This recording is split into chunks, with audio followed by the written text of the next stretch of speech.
Shalom, selamat pagi keluarga damai. Kita bersyukur di pagi hari ini boleh kembali sama-sama merenungkan firman Tuhan. Hari ini kita akan membahas satu tema menangkap momentum hidup. Tapi sebelum itu saya mau mengajak kita sama-sama untuk bersatu di dalam doa. Bapa, kami sungguh bersyukur untuk setiap anugerah hari yang baru yang Tuhan berikan bagi setiap kami. Dan biarlah kami pun di pagi hari ini juga disegarkan dengan perenungan firman-Mu. Terima kasih ya Tuhan, hanya di dalam nama Kristus Yesus kami berdoa. Amin. Bapak Ibu Saudara, tahukah Bapak Ibu Saudara seorang pembalap mobil profesional di ajang Formula One yang bernama Lewis Hamilton? Saudara, hari ini tercatatkan Hamilton telah meraih gelar dunia sebanyak kira-kira 7 kali. Seorang yang berhasil melampaui rekor Michael Schumacher yang mungkin lebih sering kita dengar namanya. Prestasi luar biasa yang tidak diraih dengan mudah. Bukan saja persaingannya yang begitu ketat, tetapi latihan fisik dan mental yang luar biasa, quote in quote, tidak lazim. Rekor itu diraih dari kegagalan demi kegagalan di dalam kompetisi demi kompetisi, bahkan sejak dia berumur 10 tahun. Dan yang menarik adalah momentum di mana Hamilton ini memasuki dunia balap betul-betul sudah mengubah arah hidupnya. Tetapi sekali lagi semua hal itu tidak dapat dilepaskan dari kesediaan untuk mempersiapkan dan melibatkan diri secara penuh. Bapak Saudara, mungkin sikap itulah maksudnya adalah sikap kita bersedia untuk mempersiapkan diri dan melibatkan diri secara penuh seharusnya dimiliki oleh orang-orang percaya. Menangkap momentum hidup itu bukan bicara soal sekedar seperti apa dan kapan, tetapi lebih kepada sudahkah kita mempersiapkan diri. Momentum sebetulnya kerap dipahami sebagai sejumlah faktor dan peristiwa yang memainkan peranan penting di dalam membentuk jalannya hidup seseorang.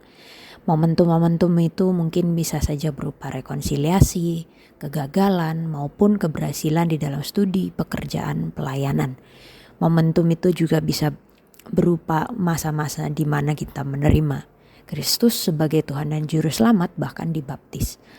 Adapun momentum-momentum itu yang Tuhan berikan bukan saja bicara soal hidup yang benar dan baik, tetapi momentum itu diberi agar orang percaya memberi diri kepadanya. Bapak Saudara, hal inilah yang Tuhan tunjukkan juga melalui kehidupan Yusuf.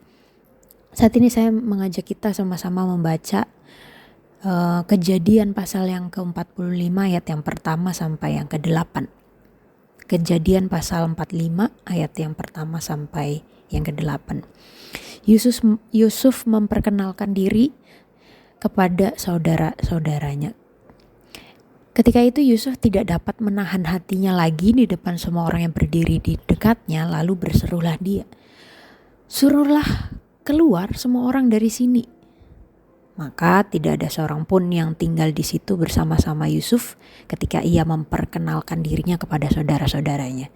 Setelah itu menangislah ia keras-keras sehingga kedengaran kepada orang Mesir dan kepada seluruh istana Firaun.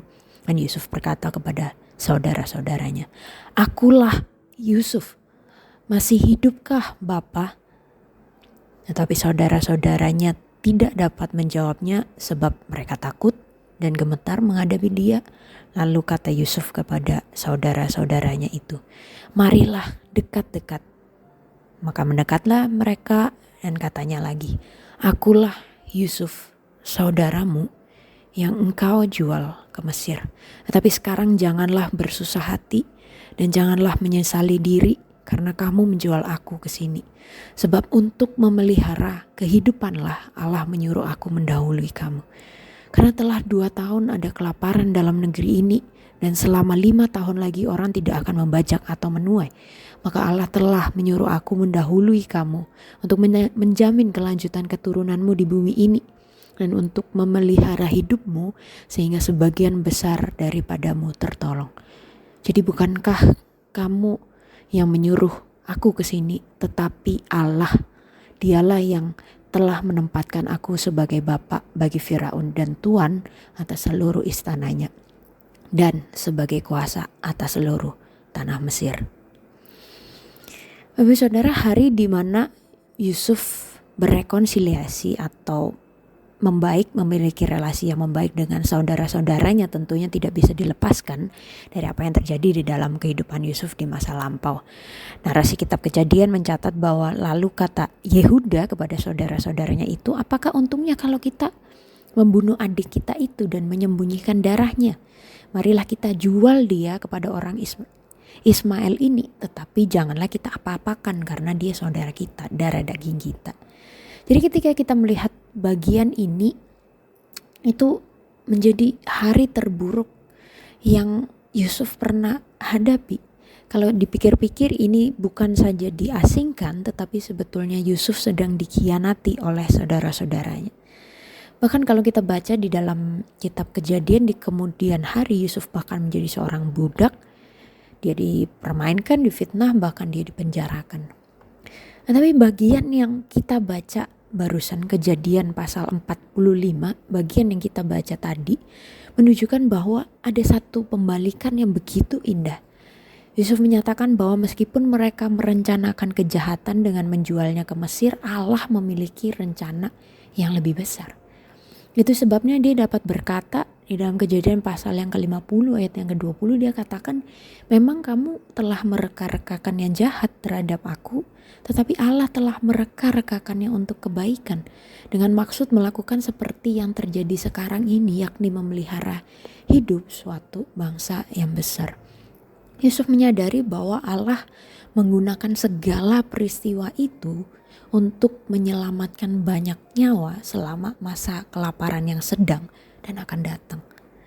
Sebuah rangkaian peristiwa yang menjadi kebaikan yang menghasilkan momentum sehingga Yusuf boleh melibatkan diri dan berbagian di dalam rancangan Allah.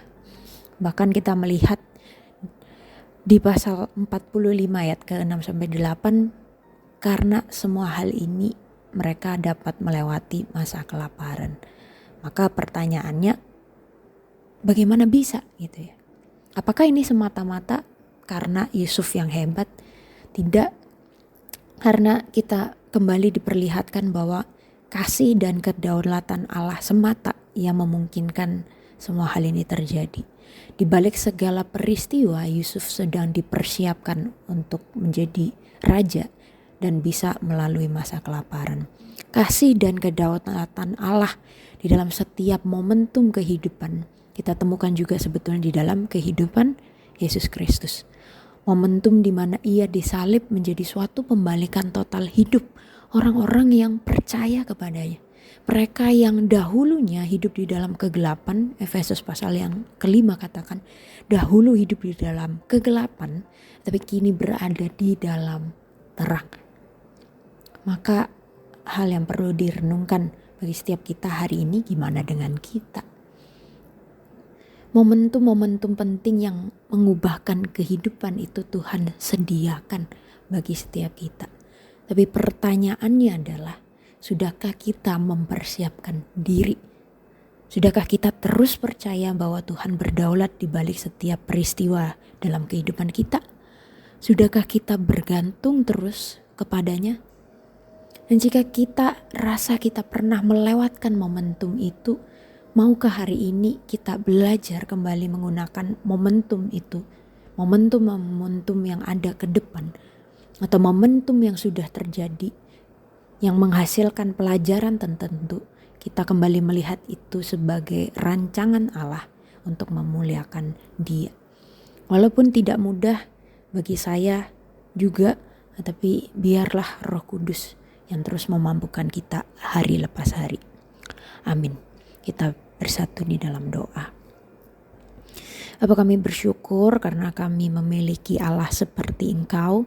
Kasih-Mu, kedaulatan-Mu yang memampukan kami untuk kembali melihat setiap momentum kehidupan sebagai satu kesempatan di mana kami boleh terlibat untuk memuliakan Tuhan dan menggenapi rancangan-Mu di dalam dunia ini. Mampukan kami untuk menjadi saksi-saksi-Mu, mampukan kami untuk terlibat di dalamnya, dan biarlah di dalam kelemahan kuasa Tuhan makin sempurna. Hanya di dalam nama Kristus Yesus kami berdoa. Amin. Tuhan Yesus memberkati kita semua.